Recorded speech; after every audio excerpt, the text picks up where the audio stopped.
Muy bien, estamos con Mariana Rodríguez Varela, una de las caras visibles de la campaña en contra de la despenalización del aborto, que tuvo este domingo 25 de marzo una movilización que convocó a decenas de miles de personas en Buenos Aires y en todo el país, ¿no? Que se manifestaron en contra de este proyecto de ley que hoy se está tratando por primera vez en el Congreso, después de muchos años donde fue bloqueada esta iniciativa. Sí. Coméntame, Mariana, vos que además sos conocida por ser la señora de los bebitos, ¿no? Sí, gracias por lo decir. La señora de los bebitos. Decime esto, ¿cómo evaluás esta movilización del domingo? La verdad que fue estremecedor. Fue toda la Argentina, como yo digo, suspirando de amor por el bebito, yo ponía. Porque en todas las ciudades capitales de Argentina y en muchísimos pueblos de interior se manifestó la gente, ¿no? Pacíficamente y para defender a la vida del niñito y de su mamá, de los dos. Y sí, fue realmente muchísimo más todavía de lo esperado. Fue un impacto muy, muy grande. Mucho más de lo esperado. Claro, porque uno nunca sabe, ¿no? Uno nunca sabe cómo va a resultar. Y esto nunca había pasado todavía. ¿Ustedes calculan una cantidad de asistencia a esta movilización? ¿Tienen un número? Por mi parte no tengo ese cálculo, pero sí el saber que en todas las principales ciudades del interior y en pueblos chiquitos que se hayan manifestado por la vida del niñito y su mamá ya es suficiente, ¿no? Yo fui el domingo para observar la movilización. Uno de los organizadores me decía que había 70.000 personas, la policía dice que 30.000, otras estimaciones hablan de 50.000 personas. Más o menos sería el marco de la movilización central acá en Buenos Aires. Sí, la verdad es que no tendría forma de calcularlo, pero bueno, era la mitad de la Avenida del Libertador, que son entre 5 y 6 carriles, y cerca de, podrían ser 15 cuadras enteras. Hasta donde nos llegaba la vista, llegaba la gente, así que la verdad que fue muy, muy impresionante. Cuando llegó la gente que llegaba al final, como pasa en las cosas así, también había otra gente como que se iba yendo, ¿no? Y había gente esperando también en la Facultad de Derecho, que también después se acercó. Y bueno, pero de solo pensar que, bueno, que con una misma idea, ¿no? Con un mismo ideal, en todo el país se movilizó, ¿no? Tanta cantidad de argentinos. Yo creo que no sé si existiera una movilización de este tipo para algún otro tema, ¿no? Bueno, el día anterior había habido una movilización muy grande en referencia al 24 de marzo que también convocó a centenares de miles de personas. Bueno, vos traes este tema porque justamente entiendo que la mayor parte de las personas que se movilizaron el sábado, 24 de marzo, de esos centenares de miles también en todo el país, entiendo que una gran mayoría está a favor de la despenalización del aborto. Por la idiosincrasia. No lo tengo estudiado, no te sabría decir. Porque es una especulación, pero entiendo que tiene algún tipo de base concreta. Luego ¿se están midiendo fuerzas en esta sociedad en este momento entre quienes están a favor y quienes están en contra de la despenalización del aborto? No sé, en realidad lo que se está haciendo un llamado es que yo en este tiempo que estoy en esto vi por el contacto que tengo con gente de todo el país y como te digo de tantos pueblos de interior y de Gran Buenos Aires y todo, la respuesta y el pedido de la defensa de la vida de la mamá y el niñito es inconmensurable, es gigantesca. No sabría compararlo, ¿no? Pero yo voy a lo que está haciendo la gente por defender al bebito, ¿no? Al niñito por nacer. Es algo increíble, ¿no? Y este es el bebito por el cual vos te hiciste famosa porque son los bebitos que vos repartís, ¿no? Yo en realidad había mandado un WhatsApp a mis hermanos nomás y una amiga, que yo siempre cuento que uno de mis hermanos me dijo: Mariana, esto no va a llegar a ningún lado, pues sos muy aburrida. Hablaste mucho y nos estás aburriendo. Y entonces, bueno, pero igual maravillosamente increíble fue la respuesta de todo el país. Y sí, yo digo que no dormí por 20 días, dormí creo que 1 hora y media, y fue recibir siempre mensajes de la gente. Eso fue en noviembre, y este bebito lo encontré en marzo, que era de mi mamá, lo encontré así mágicamente, 20 años después, y en un cajón, y bueno, y ese día lo agarré el 17 de marzo y hice el video con él, que bueno, es exacto a un niñito de 12 semanas de vida. Muy bien, te quería preguntar lo siguiente, a la movilización no sobre la convocatoria, porque no concurrieron fuerzas políticas salvo Bandera Vecinal, que es un partido de la extrema derecha, Sí. ¿no? Liderado por Alejandro Biondini, que tiene un pasado nazi, digamos, porque era el líder del partido Nuevo Triunfo. Hoy dice que eso es parte de su pasado y que él pertenece a un peronismo nacionalista. Entre tantas miles y cientos de miles de personas, creo que ese dato es completamente anecdótico.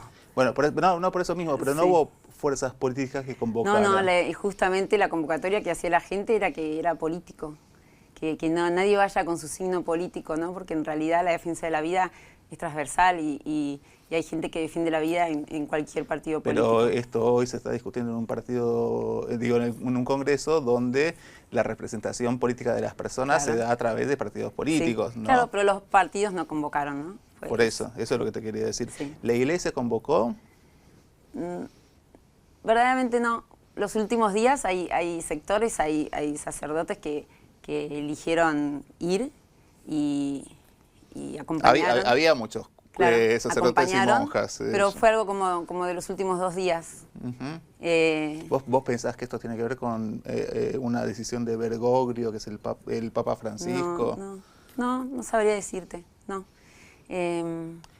Rubín es un periodista especializado en el tema religioso. En Clarín planteaba esto, digamos que si bien la iglesia está en contra del aborto, claro, es una cuestión de principios, de la iglesia católica, hoy toma estos temas con una amplitud mayor, digamos, y entonces está abierta al debate. Y no apoya como si, por ejemplo, lo hizo durante la discusión sobre el matrimonio igualitario, ¿no? Donde se lanzó a las calles, había oraciones, vos te acordás. Pero yo creo que una cosa es lanzarse a las calles o no, y otra cosa es defender la vida desde la concepción. Y creo que, por lo que yo puedo saber de la iglesia, la defiende siempre en todas circunstancias, de la concepción, más allá de la táctica que elija para su defensa. Vos, recordando esa oportunidad de la cuestión de la discusión sobre el matrimonio igualitario, ¿qué posición tenías? Ese no es mi tema para nada, no lo tengo estudiado. No lo tengo estudiado, muy bien. Hablemos un poco sobre la cuestión del aborto, si te parece, después de esta evaluación que es positiva. Rubín dice que es el primer paso, digamos, para una posterior movilización más intensa. Sí. ¿Vos creés que tiene mucho sentido? Porque en realidad, si pensamos que jamás en la Argentina se debatió el aborto en el Congreso, tiene mucho sentido que sea el momento en el cual todos aquellos que defiendan la vida de la concepción y defiendan el estar cerca de la madre para acompañarla, se levanten en este momento, ¿no? Que vean seriamente involucrada la posibilidad de que sea legal, ¿no? ¿Vos ves que pero esto no va al choque? Porque vos viste que hubo también el 8 de marzo, hubo centenares de miles de mujeres en las calles también reclamando principalmente. Es una casualidad del mes, creo. Es una casualidad del mes. ¿Pero no te parece que se va a una confrontación social de respecto a este tema? Bueno, la sociedad sí hay puntos de vista encontrados, es verdad. Pero el 8 de marzo, que es el Día de la Mujer, y después el 24 de marzo y el 25, bueno, resultó que era el mes de marzo, la verdad que... Un mes de marzo. Sí, un mes de marzo. El bebito estuvo en medio de la conversación social en este mes de marzo. Claro. Pasemos al tema de salud pública porque justamente la cuestión está planteada desde un punto de vista de quienes plantean la despenalización del aborto a partir de una mirada acerca de la salud pública. Quienes plantean que no se debe despenalizar el aborto lo plantean en función de una, bueno, vos lo sabrás definir mejor, defensa de la vida, digamos, sería, ¿no? Que trato de repetir lo que dicen las convocatorias. Una de las consignas era queremos a los dos, ¿no? Sí, que vivan los dos. Que vivan los dos. En tema de salud pública, por ejemplo, existe esta situación en la cual hay embarazos que ponen en riesgo la vida de la madre.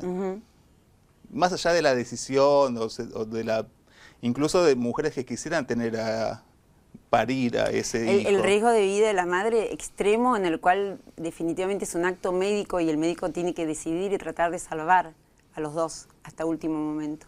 En realidad lo que plantea la ley de aborto ahora es algo completamente distinto a eso. Bueno, pero por ejemplo, si una mujer tiene en riesgo su propia vida, inevitablemente, por cuestiones que van desde la diabetes a la hipertensión. La mayoría de todas las causas de riesgo de salud del embarazo ahora son súper tratables. El riesgo de vida real en el cual el médico se encuentra en decir qué tengo que hacer es mínimo, es ínfimo. Pero existe. La diabetes, todo eso sí.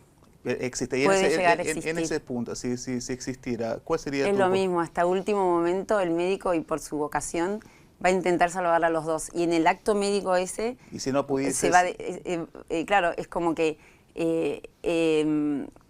queda ahí definido en el... Yo no soy médica, ¿no?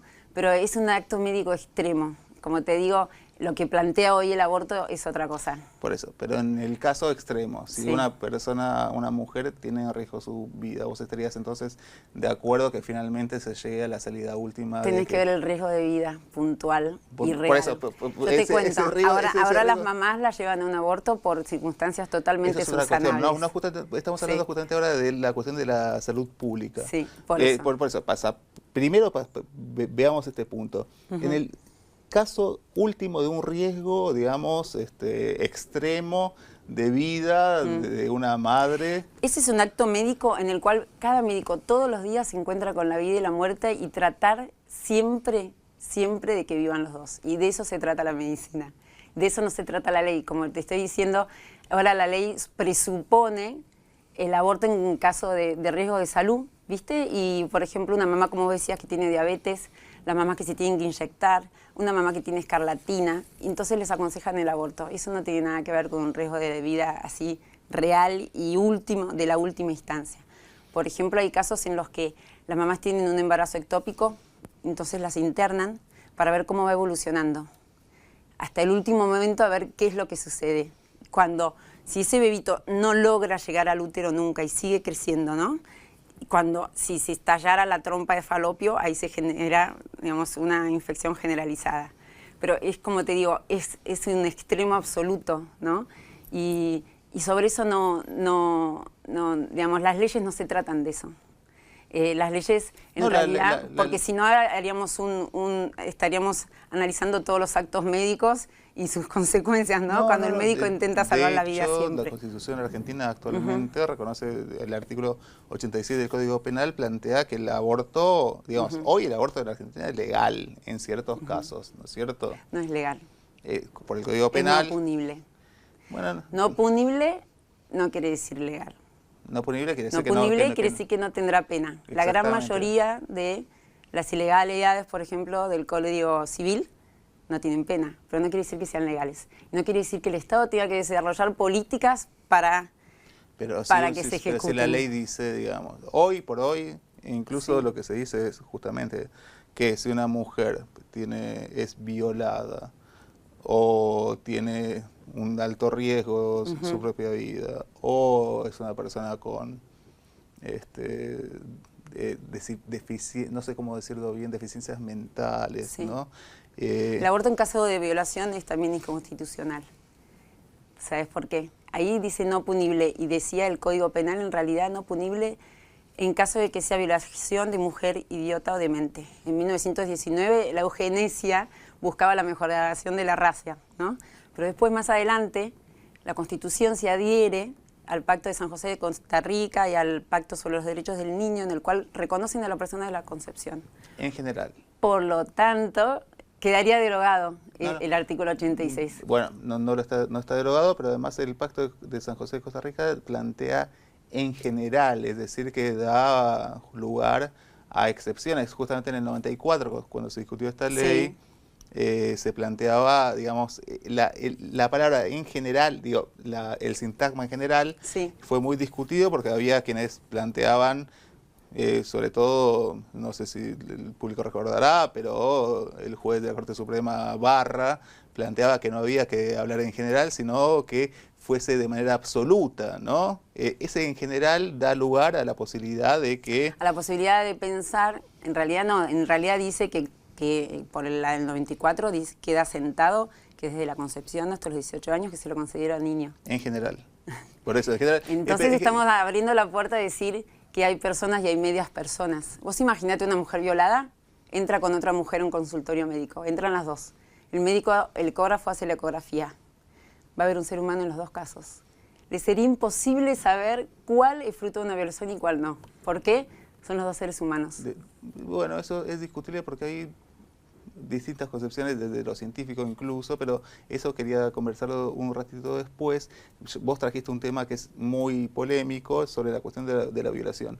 Una niña violada, porque una niña que queda embarazada es una niña necesariamente violada. No hay... Claro. Una Se considera que toda adolescente embarazada es por fruto de un abuso. Exactamente. Una niña de 11 años. Hay casos de niñas de 10 años que quedan embarazadas. Podemos ir hasta el extremo más crudo, pero esa niña está embarazada y el estar embarazada quiere decir que espera a un ser humano. No, pero está embarazada a los 10 años, ¿no? A los 11 o a los 12, no fue de casualidad, sino que por su desarrollo biológico lo hizo posible. Esa niña no es menos madre que una de 30 o 40. Esa niña probablemente va a pasar por unos momentos tristísimos, terribles, pero yo te puedo asegurar, por todo lo que me escriben de todos lados, que el momento más triste que puede llegar a tener es el de matar a su hijo. Pero... Yo recibí una foto de una chiquita de 12 años embarazada de 5 meses. Por supuesto, estaba embarazada en su propia casa. ¿De qué edad? 12 años. El 92% de los embarazos por abuso es en la propia casa. Lo que propone la ley es que, sin mediar denuncia, sin la intervención de ningún juez, se le haga el aborto y esa niña vuelve de vuelta a su casa. ¿Para qué vuelve a la casa? Para que siga con su vida. Entonces el aborto en realidad, en este caso, y más todavía en este caso, es violencia contra la mujer. La devolvés a la casa, como vos decís, una chiquita de 11, 10 años, sin ninguna protección, desamparada, a que le siga pasando, con su padre, con su tío. Pero vos usás el término mujer sobre una niña. Una niña tiene que atravesar la experiencia del embarazo que concluye justamente con una niña no tiene que atravesar la experiencia de matar a su propio hijo.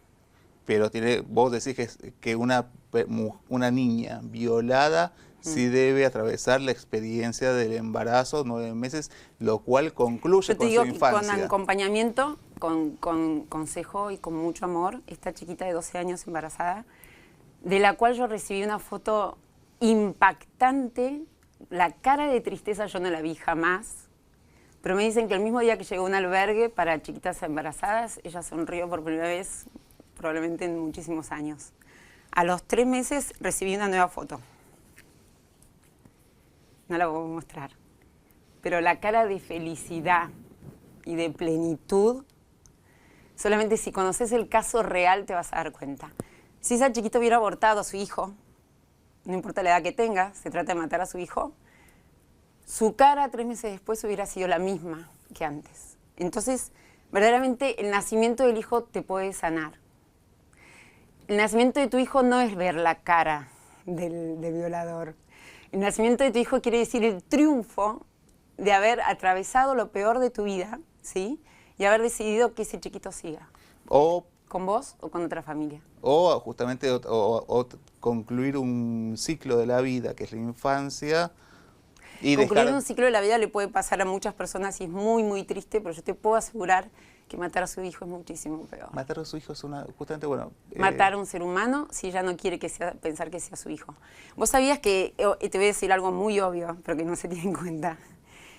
Un hijo fruto del amor, 50% va a ser mío y 50% de mi marido. Un hijo fruto de una violación, 50% es tuyo y 50% es del violador. No hay ninguna diferencia. Entonces el sentimiento de después es del hijo igual. ¿Entendés? Es así. El trauma posaborto es terrible. Nadie se suicida por la causa de haber dado a luz, pero sí se suicidan miles por haber abortado. Y de esto no habla nadie. El trauma posaborto lo sufren 65% de las mujeres. Tampoco hay estadísticas muy fuertes sobre esto, ¿no? Yo lo sigo a Vincent Roux, que tiene estudiado porque lo definió al trauma posaborto una vez al año siguiente de Roe versus Wade. Él lo definió, lo pusieron en la enciclopedia de trastornos psicológicos y a los pocos años lo sacaron y le dijeron, esto no lo estudias más y este síndrome no existe. Y él dijo, voy a seguir adelante porque son sus pacientes, ¿no? Claro, pero académicamente no existe más porque seguramente hubo algún comité de evaluación. No sé si no conviene, bueno, son otro tipo de evaluaciones en las que yo no podría... Yo te puedo decir que esto lo había estudiado, pero ahora que recibo mensajes de todo el país, de las chiquitas, nunca nadie me escuchó, me escribió diciendo el aborto me hizo feliz, sí, el aborto me liberó. Mariana, vos tenés 6 hijos. O por abortar yo logré cumplir con todos mis sueños. Mariana, vos tenés 6 hijos. Si una hija tuya de 10 años sufre una violación y queda embarazada, ¿vos estarías de acuerdo con que tu hija de 10 años sostenga ese embarazo hasta dar a luz y concluya de ese modo su infancia, con todos los traumas que implica quedar embarazada durante 9 meses y que su cuerpo infantil de niña... Es una pena gigante y si se quedó embarazada no tiene un cuerpo infantil de niña. Sería mi nieto. Vos me estás preguntando, Diego, algo muy obvio. Yo no mandaría a mi hijo a matar a mi nieto por lo que te dije. 50% de cualquier nieto mío va a ser de mi propia sangre, la otra de otra persona. Es mi nieto como cualquier otro nieto que yo pueda tener. Y sé que a mi hija no le haría ningún bien. Sé del poder sanador del nacimiento del hijo en contraposición de lo que supone el aborto, ¿no?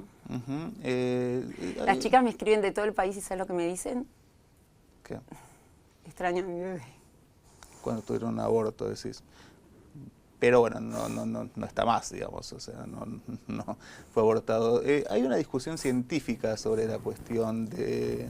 Porque, por ejemplo, el otro día Kornblit, que es un estudioso del CONICET en biología, dice que, por ejemplo, la célula... Un espermatozoide es una célula viva, digamos. ¿Qué es el señor? Era decano de la Facultad de Biología. Okay. Entonces, él dice que las convenciones son las que explican cuál es el momento en el que la vida puede ser definida como tal. Bueno, un espermatozoide puede nacer y morir espermatozoide y un óvulo también. Un espermatozoide unido al óvulo empiezan con un cigoto y terminan con un anciano. A los 5 días, justamente de esos 5 días. En esos 5 días, por ejemplo, entonces, si una persona tiene una situación de sexual, digamos, consentida y se produce la situación de embarazo y no quiere quedar embarazada la mujer porque quiere hacer uso del derecho de decidir sobre su cuerpo. Sí, ya quedó embarazada. Sí, y dice, yo no quiero quedar embarazada. Entonces... Bien, vos dijiste que hace uso de su cuerpo. Creo que esta discusión y en los medios y en todos lados donde he escuchado ya se ha terminado.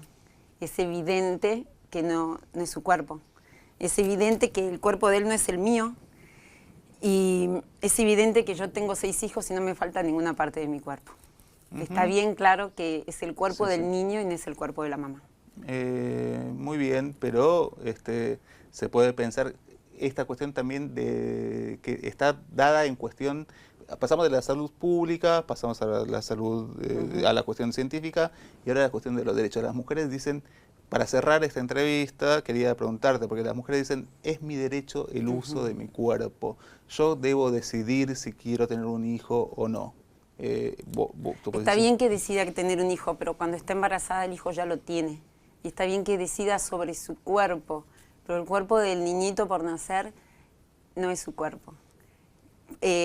Cuando acá en Argentina se entrega misoprostol en muchísimas ciudades, le dicen que a las chicas que se vayan a su casa, que lo tomen y que nada, que va a estar todo bien. Las chicas llegan a su casa, pues imagínate, puede haber chicas de 13, 14, 15, 16 años. Cuando toman misoprostol, a las pocas horas tienen contracciones fuertísimas que lo que provocan es la expulsión de su hijo. Es decir, que las mandan a su casa para que vean morir a su hijo. En muchísimos casos sale vivo. Del embrión, digamos, ¿no? Y bueno, ser humano, como vos quieras, es un ser humano, llámalo embrión, llámalo feto, llámalo cigoto, pero la mayoría de los casos las chicas se hacen el EVA-test 3, 4 días después del atraso, con lo cual el corazón ya está latiendo. El corazón comienza a latir el día 35 del ciclo. Entonces, toda mujer que se haga un EVA-test, su hijo ya tiene un corazón que está latiendo. Son las células primeras del corazón que ya están latiendo.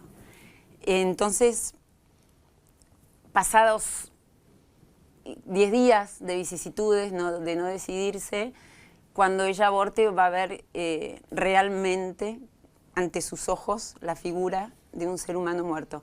Y eso es muy difícil de sobrellevar, ¿no? Bueno, Mariana, te agradezco mucho este diálogo en medio de una discusión que atraviesa la sociedad. Va a ser una discusión ardua, esto creo que va a ser la discusión central, además de la económica y política, pero va a ser un punto de discusión. Creo que tu referencia a través de Lolita, si querés mostrarlo otra vez. Yo te pregunto, Diego, para terminar, que en realidad si no es un ser humano, ¿qué es, no? Para mí, si no es un ser humano, ¿qué es? Para mí un cúmulo de células.